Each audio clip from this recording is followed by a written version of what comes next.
dia! Eu me chamo Léo Machado, trabalho com paisagismo há exatos 42 anos, já faz algum tempinho. Realizamos já diversas implantações para construção civil, obras residenciais, comerciais, projetos autorais também em residências particulares. Algum tempo, 1 ano e meio atrás, mais ou menos, nós inauguramos as nossas redes sociais, com foco basicamente no Instagram. Vocês podem seguir, inclusive, é o @ipsp.paisagismo. Vai ajudar bastante a gente a angariar público, né? E os assuntos são bem interessantes. A gente gostaria que vocês nos prestigiassem com essa notoriedade. Dessa feita, nós estamos inaugurando mais um canal para nossas plataformas, que é o podcast da IPSP. E tem o foco de falar de paisagismo, plantas, preservação ambiental, regeneração de matas, plantas ornamentais, nutrição, todos os temas relacionados a essa área, né? Então, é muito legal que a gente consiga inaugurar o nosso primeiro podcast com um velho conhecido, um cara que a gente tem muita admiração e que já tem um longo histórico de relacionamento. Fizemos muitas obras juntos, muitos projetos, desenvolvemos muitos trabalhos, diversas especialidades. Um cara focado na profissão, estudioso, inteligentíssimo, que é o meu querido René Joaquim. Prazer, René. Obrigado, Léo, pelo convite. A gente se conhece há um bom tempo, inclusive eu devo esse lugar que eu estou aqui hoje a ele, a empresa dele. Eu iniciei a minha carreira em paisagismo na empresa do Léo em 2008. Eu estava no meu 2º ano da faculdade, entrei em 2007, comecei a estagiar com paisagismo e foi lá toda a minha base, o meu primeiro contato com o jardim e que iniciou essa paixão que eu tô até hoje. E nos ajudou muito, viu, René? Obrigado. É uma troca, né? Eu aprendi muito, a prática é importante. Me formei em 2011. Em 2012, eu fui trabalhar nos Estados Unidos com produção de flores. Voltei de lá como agrônomo da empresa dele. Acho que até 2014, e em 2014 que eu abri a Pollen Paisagismo. E estamos aí para cuidar da melhor forma possível das plantas. Virou um braço, porque eu tenho muito orgulho de indicar os nossos trabalhos de manutenção para você, que sei da sua competência, te conheço. Obrigado. Não é de hoje. Obrigado. E aí, os clientes sempre, quando eu indico o René, os clientes sempre me retornam falando assim: cara, valeu, você indicou um cara muito legal. Que legal. É o meu pai do jardim. É isso que eu tenho como resumir, porque me deu toda a base. No começo, tudo que eu ia fazer, eu ia lá na sua sala, te perguntava como fazer. Então, graças a Deus a gente tem essa boa parceria até hoje. Eu vou te falar que você é meu filho querido no paisagismo. Obrigado. Legal. Bom, o formato do nosso podcast envolve um certo roteiro engessado até, que a gente vai tentar amolecer um pouquinho.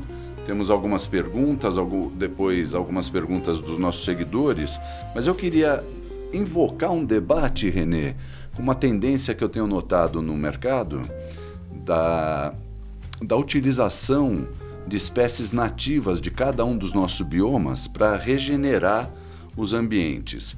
Eu queria ouvir a tua opinião do que você acha dessa tendência, onde é que nós vamos chegar, em que ponto do mercado nós estamos para isso? Então, isso aí é um assunto importante que está sendo essa tendência. Para a gente que cuida do jardim, que cuida das plantas, tenta fornecer tudo de melhor para ela se desenvolver em questão de nutrição, irrigação, controle de pragas, é ótimo você inserir a planta nativa, porque ela está adaptada, é o lugar que ela se criou, então ela vai responder muito melhor às técnicas agrícolas que eu vou estar aplicando nela. Vai estar ambientada. Vai estar ambientada. Isso é o ideal, isso é o sonho. Só que a gente não pode esquecer da questão de fornecedores, porque a grande produção não está focada nas plantas nativas, então a pessoa projeta, na hora que você vai executar, você não acha para comprar. Exatamente.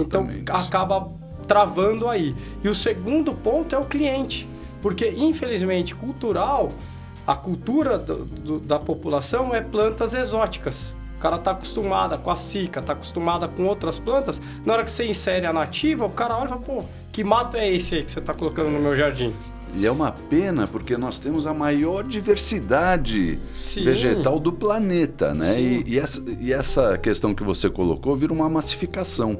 Exato. Porque você vai ver a cica aqui no Brasil, você vai ver a cica na Ásia, você vai ver a cica na América do Norte, você vai ver a cica na Europa, vai ver no Polo Norte se marcar. Sim. Onde você for no planeta é a mesma roupagem, o mesmo jeans em todo o mundo, né? Em todos os jardins. Né? Então, acho que assim, a base é o problema cultural. A gente precisa melhorar a nossa cultura, entender que a gente tem plantas muito bonitas nativas, são maravilhosas. Melhorar a produção dos Melhorar viveiros. a produção, porque não tem para você conseguir inserir. E aí, continuar. Eu vou dar um exemplo, tem uma planta que chama Norantia, que ela é nativa. Tem um jardim que a gente está implantando, acho que foram 150 mudas que pediram dela, com 60 centímetros. A gente achou inicial, na primeira etapa, 50. Colocamos hoje, que eu estou precisando dessas outras 100, não acha. Eu estou achando com 30 centímetros. Um problemaço, Então, escassez de mercado, o que também onera o valor. Claro. Tanto da planta quanto para o cliente final no custo do projeto fica exorbitante. Demanda e procura, né? Exatamente. Se não tem no mercado, o produtor sobe lá em cima. Exatamente. Quem tem. É isso. É uma pena, temos muito o que melhorar nesse aspecto, né? Com Melhorar certeza. a produção para que os preços caiam e agir culturalmente em cima dos clientes para que eles entendam que aquilo não é mato. Exato. Como você falou. Exato. Né? É o que a gente recebe de devolutiva quando implanta algo desse jeito. Como é que o seu cliente fala para você? Por que esse mato aí que você implantou aqui? Eu queria algo mais bonito e tal. Mas eu queria a cica. Eu queria a cica, enfim. Tem infinitos exemplos de plantas exóticas aí. Renezinho, vamos nesse roteirinho aqui que o Luan é um cara muito especial também, que é o nosso diretor de comunicação social. Ele que inventa essas questões todas de criar o blog, de gerenciar a página do Instagram. Vou pedir licença, Luan, você dá uma chegadinha aqui, por favor? Eu vou apresentar o cara que me tira do escritório para fazer essas coisas. É o gentil Luan Vigil Silva, que é um jornalista muito competente também e que está trazendo esse sucesso para a gente. Abaixa um pouquinho, Renê, para você aparecer ali na câmera. Ô, Renê, desculpa, Luan. Eu não sei qual que tá. Vamos falar de planta, né?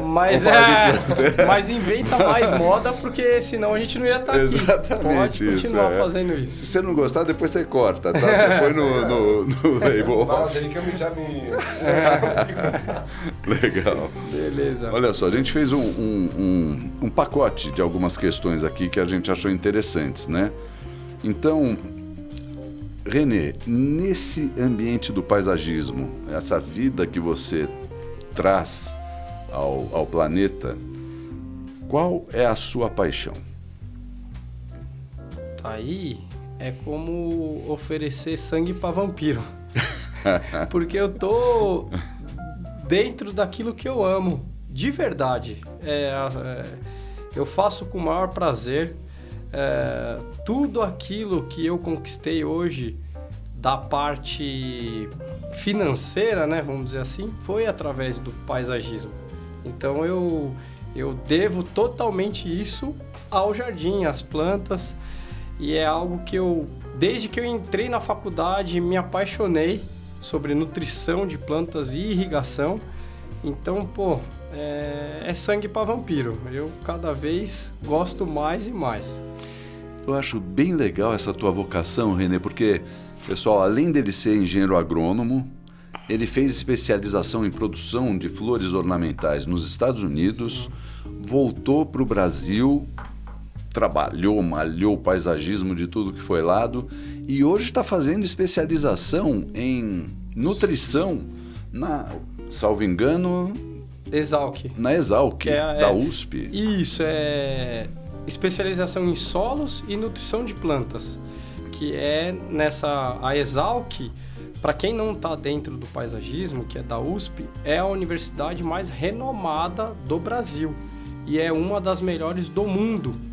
Para eu não falar besteira, ela está em 4º ou 5º lugar entre as melhores universidades do mundo em agronomia. Melhorou depois que você entrou lá. Ah, tá bom. É isso aí. Tem que é isso. Não tem segredo. Você tem que tentar se especializar e tocar. E essa área você voltou alguns anos atrás, porque é a base de tudo, né? Se você não preparar o substrato, não tiver um solo equilibrado, nenhum empreendimento prospera aí, né? Com certeza. É isso. Eu gosto da nutrição vegetal e da irrigação, porque são 2 pontos muito importantes. E é a base para a planta conseguir mostrar o que ela tem de genética, né? Que a gente chama de genótipo. O genótipo é o ambiente mais a genética. E o ambiente interfere totalmente no desenvolvimento dela. Ela tem a genética disponível para produzir, para ter fruto, para dar flor, para ficar bonita, mas se você não nutrir ela, não pôr água, não controlar a praga, ela vai ficar feia. Igual a gente. Se você não se alimentar direito, você vai ficar mais doente, sua imunidade vai cair, e aí você não vai ter saúde igual a uma pessoa que está sendo bem cuidada. Exatamente. É isso, não tem segredo, é isso. E tem aquela questão também que eu vivia enchendo a tua cabeça sobre o ciclo aberto do nitrogênio, as bactérias nitrificantes, aquela microbiologia toda. Sim. Que você também já citou em alguns trabalhos seus que eu li. É isso. O cuidado do solo se divide em 3 partes. A parte física, que é de arenoso a argiloso, a parte química e a parte biológica. Então, tem bactérias que disponibilizam o nitrogênio atmosférico, que é o N2, transformam em NO3, que é a forma que a planta consegue absorver. Então, se você fornecer essa parte biológica para a planta, você vai economizar na nutrição em nitrogênio, que é de ureia, que é fonte de nitrogênio. Então, é uma economia que você faz e, em contrapartida, melhora a parte biológica do solo. Sensacional, né? Do nitrito ao nitrato. E tem outros vários benefícios aí que dá pra gente montar um podcast só para ficar falando da parte biológica. Vamos voltar no nosso roteiro aqui, que tem muito assunto, senão já a gente vai estar falando de futebol. Vamos lá. Olha, o paisagismo é um dos elementos mais importantes para a qualidade de vida nas cidades e nos condomínios. Como o paisagismo tem ganhado relevância atualmente? Olha que perguntinha capciosa, né? É isso.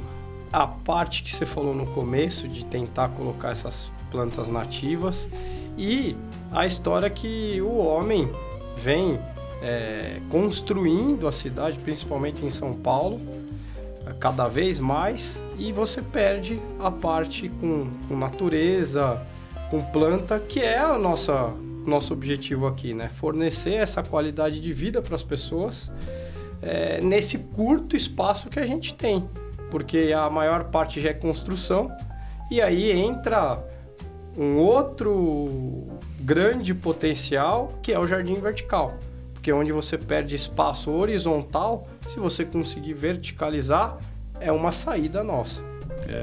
E isso cuida inclusive da psique humana, né? Sim. Porque se você estiver num meio de concreto, você fica até meio pirado. Natureza é vida. Natureza é vida. Renezinho, mais uma para você. Estamos sendo protagonistas de um paisagismo que se preocupa mais com a fauna e a flora. Como você observa essa tendência no dia a dia? É isso, Léo. As pessoas estão entendendo. Pô, hoje deu essa esfriada, mas a gente passou um puta de um calor. Semana passada, ontem tava 35 graus. Nossa, aí amanhã vai voltar. Então, e haja organismo para para resistir isso. Então, eu acho que assim, tá cada vez ficando mais latente o que está acontecendo, pela falta da natureza que a gente está derrubando tudo. Então, cada vez mais eu entendo que as pessoas vão se conscientizar, vão entender e estão indo na mesma direção que a gente para melhorar esse assunto, porque é isso. E está melhorando, inclusive, o imaginário humano, porque antigamente tinha aquelas crendices de saci-pererê, bichos da floresta, pragas, doenças que a mata nativa trazia. Então a tendência era exterminar tudo para assumirem os fantasmas, para não sermos assombrados. Então, agora precisa voltar tudo. Acabar com essas crendices, trazer de volta. É isso. É isso aí. Legal. Olha, eu vou entrar num tema agora sobre plantas, né? E aí a gente queria saber como é que a gente consegue ter vegetação, plantas, flores mais resistentes. Como é que a gente alcança isso? É isso.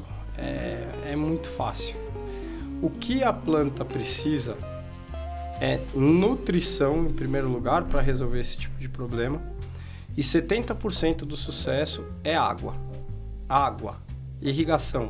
Água que Deus nos dá, né? De graça, né?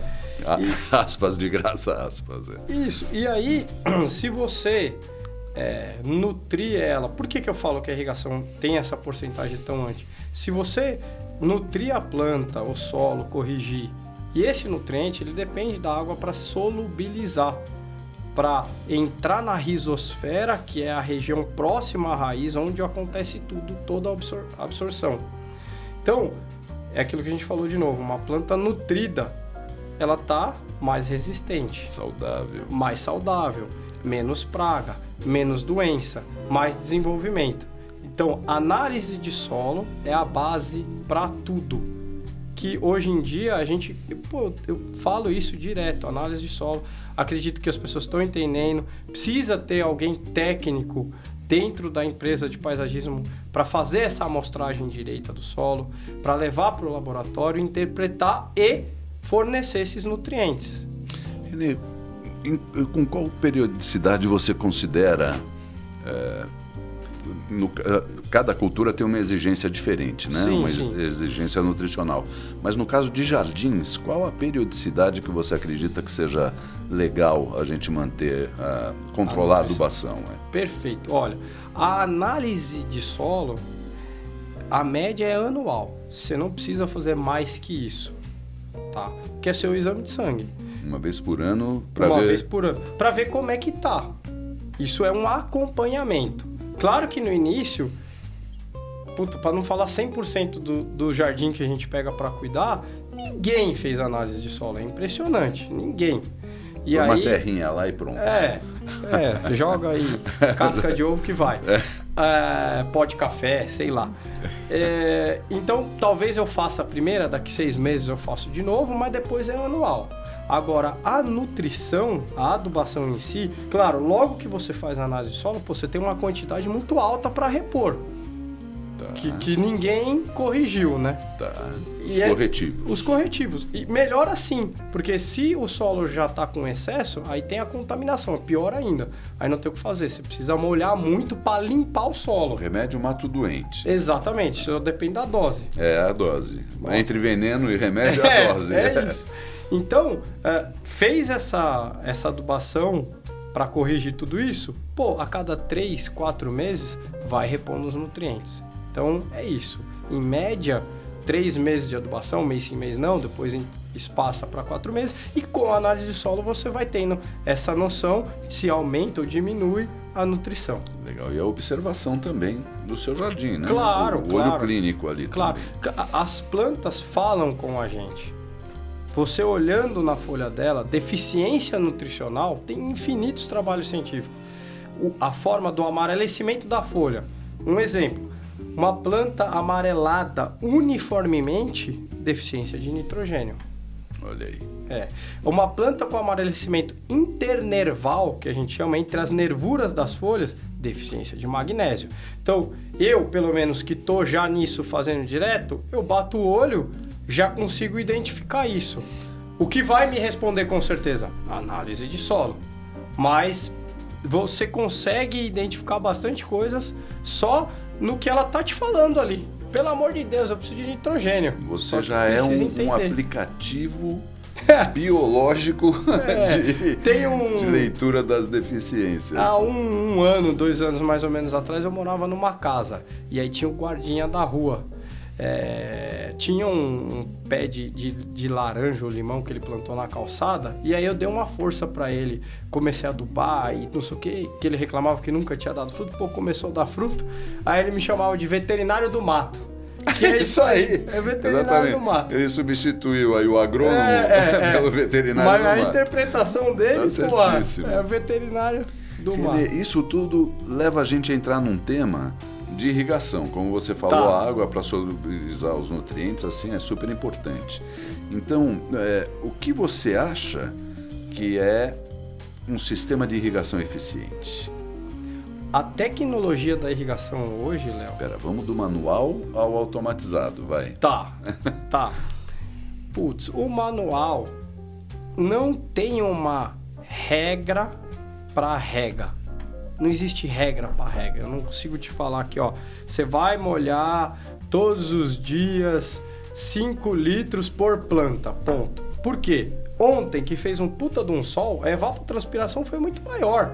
Exatamente, precisou de muito mais água. Muito mais água. Hoje, que caiu para 20, 15 graus, sei lá quanto é que tá, a evapotranspiração é menor, você molha menos. Então, para a pessoa que tem aquele vasinho em casa, que é outra proporção, enfia o dedo no solo, percebe se tá úmido. Pô, o solo tá seco? É simples. Esse é um termômetro bárbaro. Se colocar o dedo na terra e a terra colar no dedo, tá úmido. Pô, deixa, passa o dia, volta, vê amanhã.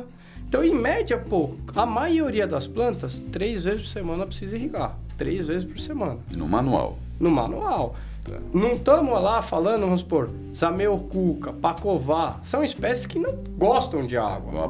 Vão apodrecer. Então, uma vez na semana ou a cada 15 dias na Zameucuca, tá ótimo. Só que é isso, você vai deixar 15 dias, se fizer esse puta sol que fez esses dias, ela vai sentir. E é uma questão importante, porque depois o seu cliente te liga e fala assim, poxa, a planta que você pôs aqui apodreceu. Exatamente. Você falou para mim irrigar. É isso. E por isso que eu sempre falo para eles, olha, Zameucuca aí é uma vez por semana ou a cada 15 dias. Mas toda semana vai lá, põe o dedo. Pô, fez muito calor, você bebe mais água. Não fez tanto calor, você bebe menos. Então é ter esse bom senso. Ter o bom senso vai dar tudo certo. E essa coleção, sempre observar essa questão dos biomas também, né? Porque, por exemplo, as plantas do cerrado, né? As cactáceas, suculentas, etc., elas vivem naquele bioma, tem muito menos exigência hídrica. Aí já é um pouco mais técnico. A pessoa que não está na área pede orientação, às vezes você vai lá no garden, pergunta, eu tô querendo colocar uma planta na sombra, não tenho tempo para ficar molhando ela. O cara de lá vai ter que ter essa noção e te falar, olha, leva uma Zameucuca. Claro que não é todo mundo que tem essa noção, mas procura um especialista. Depois que você tiver a orientação, Eu vou dar uma dica melhor ainda. Liguem para a Pólen Paisagismo. O telefone dele está à disposição, viu? Pode ligar à vontade e nós vamos dar no final do spoiler aqui. Mas é isso. O nosso trabalho é esse. Eu preciso saber. Boa. Renezinho, desculpa o Renezinho, é carinhoso, tá bom? Vai lá, não tem erro. Você já falou da importância dos painéis verticais, você já falou da importância da solubilização dos nutrientes através da irrigação. Certo. Falamos da irrigação manual, dependendo da tendência. Agora, queria que você entrasse um pouquinho na irrigação automatizada. Beleza.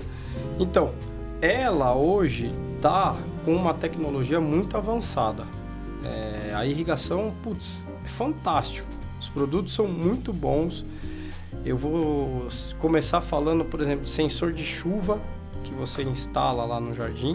Ele tem uma capacidade de calcular quantos milímetros de água choveu, manda o sinal para o controlador e cancela a irrigação que estava programado. Após esse cancelamento, ele volta a irrigar. Isso faz economia de água E o excesso de água para as plantas também é prejudicial. Não encharca o jardim. Não encharca. Outro exemplo, além do sensor de chuva, tem sensor de umidade no solo, que aí é muito mais caro. A gente instalou no estádio de futebol, no Morumbi. Eu vi a sua foto lá, parabéns, ficou muito legal. Obrigado. Aí lá a tecnologia... Eu acho que por isso que o São Paulo foi campeão. Tem um tempo, isso a gente fez logo depois que o Lugano se aposentou, mas tá lá. E aí, no solo, ele tem a capacidade de perceber a umidade do solo, que é o dedo que eu tô falando. Quando essa umidade do solo cai, ele manda o sinal para o controlador, já irriga automático. Então você mantém a umidade que você precisa para a grama através do sensor de umidade de solo. Então você está lá com a umidade no solo sempre no ideal. Nesse caso você não precisa nem programar. Ele que faz a Ele que aciona o exatamente. Breca. Tem um módulo Wi-Fi que você instala no controlador, é um aplicativo no celular, qualquer lugar do mundo que você tiver, você liga, desliga, programa, reprograma, não tem a necessidade de ir no controlador lá. Sensacional. Então, assim, a irrigação, o mercado de irrigação, a maioria dos produtos americanos, te fornecem um leque de opção para você conseguir fazer da melhor forma possível a irrigação para as plantas. E os produtos, essa tecnologia toda está cada vez mais acessível, estão baratos. É isso. Né? É impressionante o preço. A concorrência tem... menor do que uma conta d'água. Porque ele é... Vamos pensar o seguinte, se você tem um funcionário para molhar o jardim, uma área grande, ele vai ficar lá o dia inteiro. Se você contabilizar o custo da mão de obra dele, e a vazão da mangueira é muito maior do que o aspersor solta. E o aspersor uniformiza a irrigação. E ele está fazendo pontual. Ou seja, não é eficiente, está gastando um volume de água enorme. Então, assim, é só fazer as contas que você vê que o sistema de irrigação se paga e a qualidade é infinitamente maior. Exatamente. Infinitamente maior. É incomparável. É desumano passar essa função para o zelador e querer que ele... E ainda tem um fenômeno também que você já citou, que eu acho que é cultural mesmo, que as pessoas acham que as plantas não precisam de cuidados. Então eu cansei de entregar empreendimentos paisagísticos e a gente entrega um manualzinho de bons tratos culturais, né, para manter o jardim. E 3, 4 meses depois as pessoas chamam e falam assim: morreu tudo. Tá tudo morto aqui. Poxa, não teve irrigação, não teve manutenção, não teve um trato zero trato. Tem casos até risíveis, assim, que você acaba de implantar, por exemplo, uma palmácea e imediatamente vai um coitadinho ali e amarra uma rede para se pendurar nas palmáceas. Cara, nem enraizou ainda, exato. Então tem muita coisa cultural envolvida aí, né? Exato, cultural. E assim, as pessoas precisam entender, nessa etapa de transplante, um jardim novo, ele precisa, é um bebê, ele precisa de todos os cuidados. A água que eu estava falando, que é 3 vezes por semana, para um jardim consolidado, enraizado. É isso mesmo. Se ele, imagina que, para vocês terem uma boa noção, o que a planta tem de parte aérea, pega a palmeira aí que você falou, proporcional ela tem de raiz. Quando você faz o plantio, o torrão dela é desse tamanho. Ela perdeu 90%, 80% da raiz dela, só foi a parte aérea. Exatamente. E aí você precisa compensar na rega, a boca da planta é a raiz. Se ela não tem toda aquela raiz lá que ela tinha para se alimentar, absorver, rega. E aí, a cultura que acontece, esse tempo que eu trabalhei nos Estados Unidos, que eu fiz o estágio, quando eu ia fazer um orçamento de plantio e tal, o cliente nem pede proposta de irrigação, já está incluso. Para o americano não existe, você vai fazer um jardim sem irrigação, tipo... Como que a planta vai sobreviver? Isso a gente tinha que implementar aqui. Cada orçamento de implantação já tinha que acompanhar. Tem o projeto de paisagismo da construção civil. As grandes construtoras, por favor, entendam. Você não faz um projeto maravilhoso de paisagismo, não contrata um puta de um arquiteto renomado e faz o empreendimento, porque o jardim faz toda a diferença. Claro, eles sabem disso. É o vestido da noiva. Só que se esse jardim não tem a irrigação, vai para frente. Então, põe isso junto. O jardim tem que já sair com a irrigação. Depois, a gente vai fazer irrigação em prédio já antigo. E aí não tem a infraestrutura que, se você projetar desde o começo lá na construção civil, é muito melhor. Então, é isso. Precisa vir de base. É verdade. Isso está melhorando, Léo. Está melhorando, é Quando verdade. você começou lá, eu acho que irrigação Não que existia. Isso? Nem existia. Hoje em dia, a gente está indo e, se Deus quiser, tem muita construtora. Eu já fiz sistema de irrigação para a construtora agora há pouco, entreguei o prédio com irrigação, já estava no projeto. Exatamente. E aí é inserir, porque, gente, não existe, não é assim, sem dúvida eu falo isso, não existe você projetar um jardim sem irrigação. Exatamente, é verdade. Tem uma dancinha boa que chama Dança da Chuva. Se você não puser irrigação, você fica tocando tambor ali, dançando, quem sabe chove. É isso, é isso que a gente está acostumado. Não vai dar certo. Olha, ontem eu me deparei com uma surpresa agradável, que o nosso querido Luan, da nossa comunicação social, colocou um desafio na nossa página do Instagram, ipsp.paisagismo, @ipsp.paisagismo, perguntando para os nossos seguidores o que era necessário para manter um jardim, qual a dúvida que as pessoas tinham quanto à nutrição do jardim. É isso, não é, Luan? E vieram umas perguntas muito interessantes que eu quero passar para você. Vamos lá. Vamos lá. A primeira foi a Silvana, que perguntou assim: não consigo me livrar das lagartas no meu jardim. O que eu faço? Olha, lagarta, principalmente agora, primavera e verão, ela vem com uma alta intensidade. A melhor forma para controlar a lagarta é matar ela no ninho. No nosso Instagram tem um monte de vídeo meu controlando as lagartas. Fala o seu Instagram também. @polempaisagismo. Segue lá, pessoal.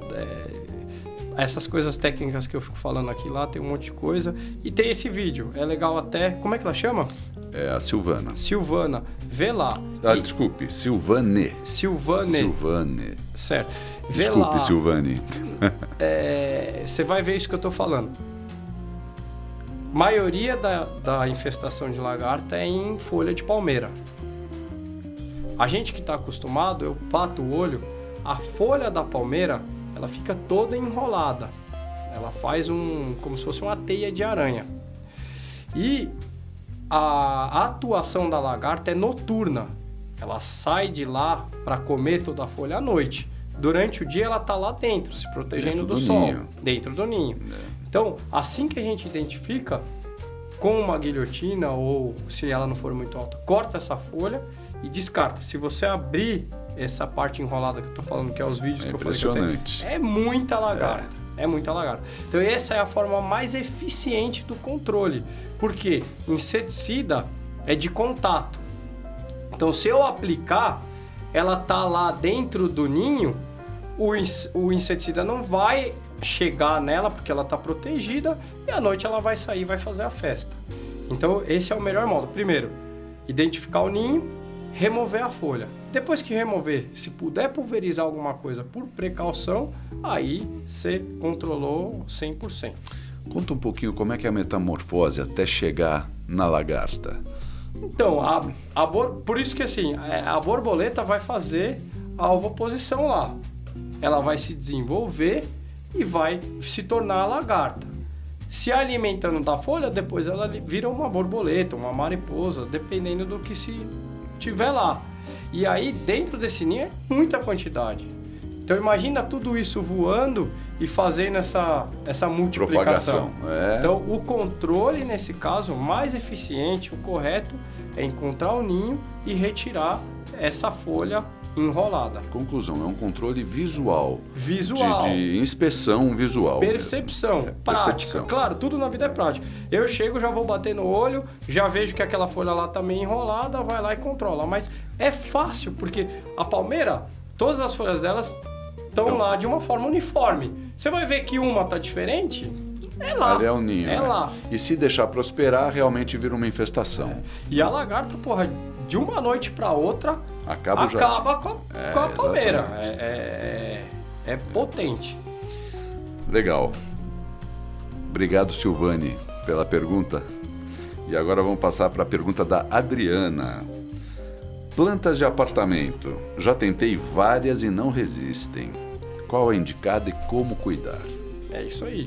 Planta de apartamento, normalmente sombra, a gente entende. Claro, você pode ter a varanda, na varanda vai ter sol, mas alguns exemplos, Zamioculca, Pacová, Maranta.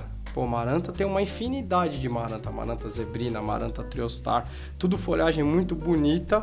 Hoje em dia o pessoal está usando muito Ficus lirata. Enfim, é aquela coisa que eu falei no começo. Vai no garden, pergunta para alguém que tem uma especialização na área para indicar a planta certa para o lugar certo. Você vai colocar na sombra, tem infinitas opções. Vai pôr no sol, tem outras opções. Então, primeira coisa que você tem que se preocupar, luminosidade. Onde é que vai estar esse teu vaso? Partiu daí, você começa a pensar na rega para pegar essa orientação. E aí vai dar certo. Não tem como dar errado. A regra é aquele truque do dedinho, o termômetro, põe o dedinho na terra, se saiu com terra no dedo, tá úmido. É isso. Se não, água, por favor. Por favor. A mesma Adriana pergunta, qual a melhor forma de cuidar das suculentas? É isso. Tem as suculentas, a maioria delas são de sol, elas resistem ficar dentro de casa, resistem à sombra, mas o ambiente ideal, o que ela gosta é um ambiente com sol e ela também não gosta muito de água. Ela tem aquela folha bem gordinha, aquilo lá é reserva de água. Então ela não necessita dessa rega com grande frequência. É isso aí. E ela também não é muito exigente em nutrição. Então se você conseguir comprar um nutriente que a gente chama de peletizado, ele tem uma proteção nele para que quando você irrigar, ele não se dissolva imediatamente de uma vez só. Liberação gradativa. Liberação gradativa, liberação lenta.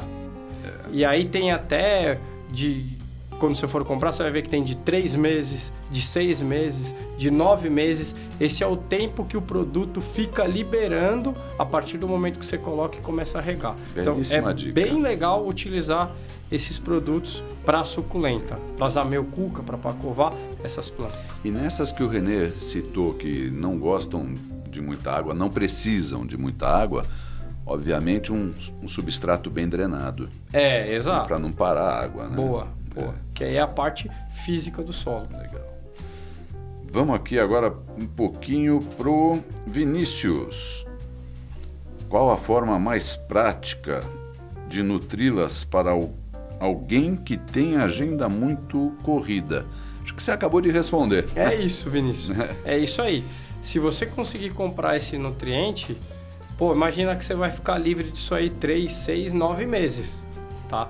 Agora, também não é tão trabalhoso você colocar uma nutrição lá a cada 2, 3 meses, se você comprar o adubo solúvel. É amor, inclusive, né? Então, assim, não é bicho de 7 cabeças, não é negócio que você vai ter que ficar adubando dia sim, dia não. Você vai ter que ficar irrigando. Agora, adubar é espaçado. O nutriente é um sal mineral.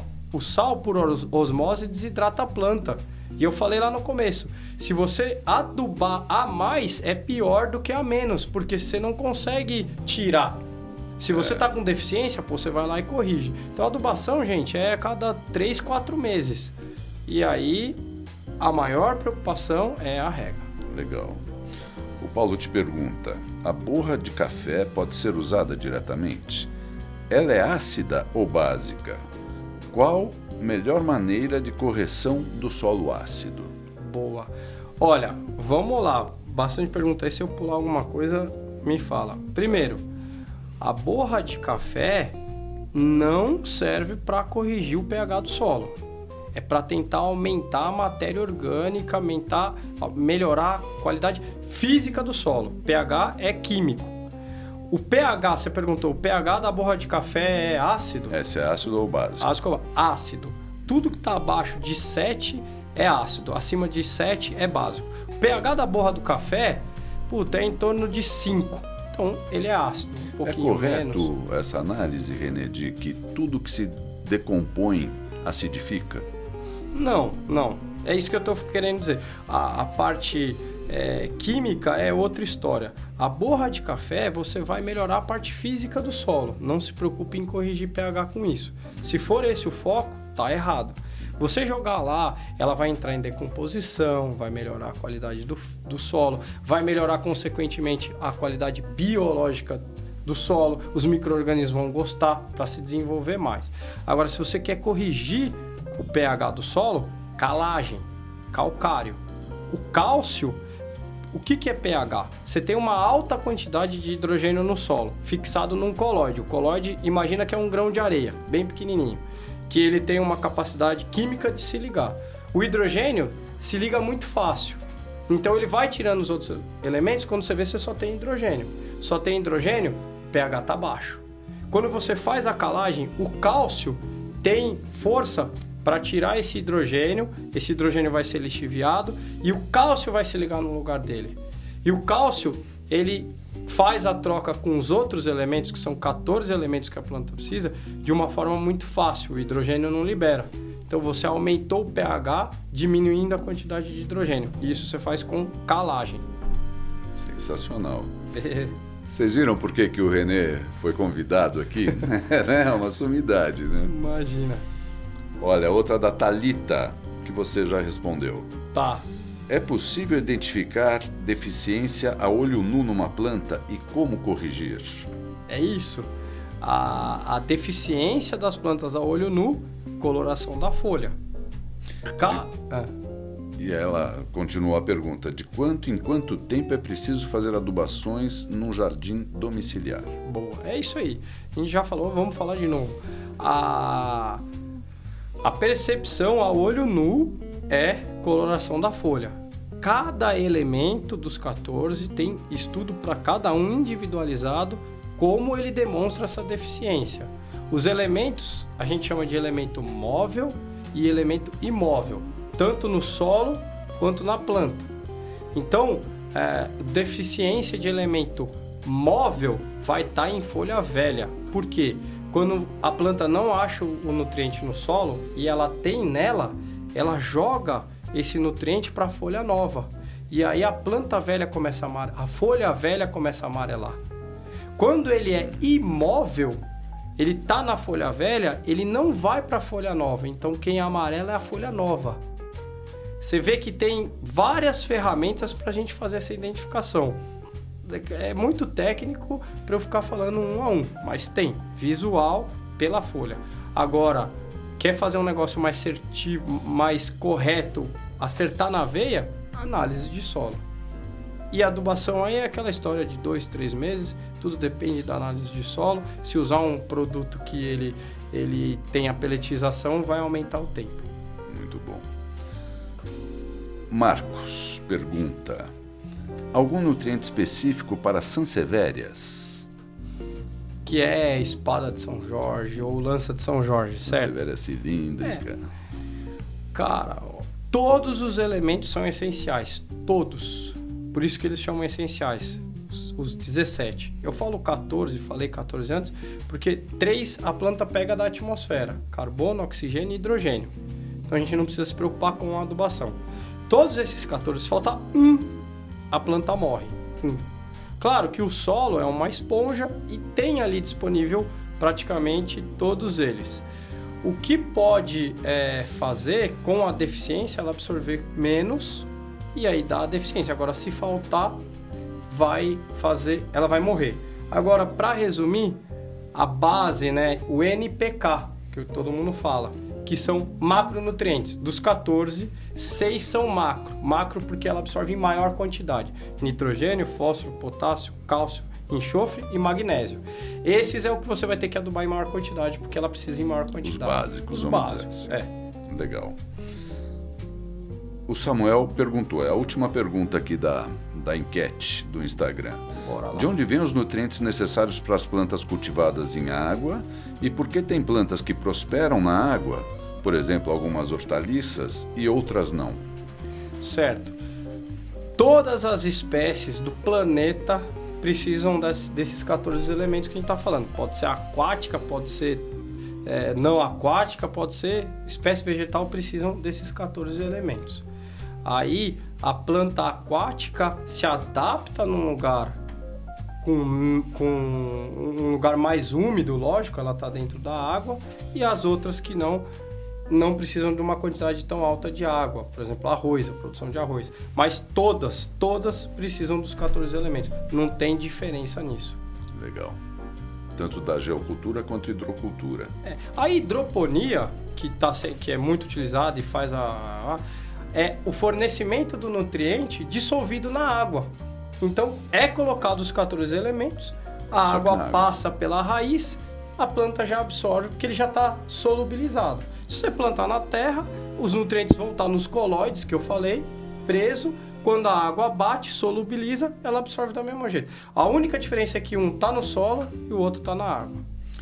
Renê, você é o cara. É extremamente elucidativo. Imagina. Uma matéria assim que nem todo mundo imagina, né? Porque tem muita técnica e você tem a capacidade de trazer os conceitos técnicos para uma linguagem fácil de se entender, né? Obrigado, Léo. Eu vou fazer a brincadeira agora de encerramento aqui pra gente, que é o que o Luanzinho chama de ping-pong. É um bate-pronto. Vamos lá. Eu falo a frase e você responde o que vier na cabeça, tá bom? Eu Beleza. não vou falar aquela que a gente combinou. Beleza. Não me Vamos de novo. aí. Vai. Qual o maior vilão dos jardins? O zelador, que não quer irrigar a planta. Esse é o maior vilão. O que não pode faltar em um jardim? Irrigação. Segundo lugar, adubação. Qual foi o seu projeto mais desafiador? Nossa senhora. Nossa, agora me pegou. Um só, tá? Não vai falar dos 50 desafios que você já teve. O desafio é o dia a dia, Léo. Cada dia vem uma surpresa nova, tem que estudar, tem que amar o que você faz para resolver. Aprendendo sempre, né? Você já recebeu alguma missão impossível? Jamais. Nada impossível. É só tentar resolver que você consegue. Qual o maior aprendizado da sua carreira? O amor, a planta, aquilo que você faz, que vai dar certo. É isso aí. Paixão. Um conselho para quem está iniciando na profissão de paisagista. Estuda nutrição, irrigação, que vai dar tudo certo. Legal. Gente, eu preciso encerrar aqui, o nosso tempo já deu. Renê, muitíssimo obrigado. Cara, eu te admiro cada vez mais. Que isso? Eu já passei pro lado de lá, você está ainda do lado de cá. Não. Ele fala desse jeito, mas manja muito. Eu aprendi muito com ele. O Léo, o que ele entende de jardim, está acima da média das empresas de paisagismo. Não tenha dúvida disso. E é um prazer falar sobre planta. Eu já falei que é isso que eu gosto. Pena que está acabando o tempo e a gente vai ter que parar, senão a gente ficava aqui até... Nós vamos voltar aqui, se Deus quiser. Com o maior prazer. Gente, foi um prazer. Muito obrigado a todos, a equipe técnica, que é muito gentis. E até breve. Espero que vocês tenham gostado. Valeu! Obrigado.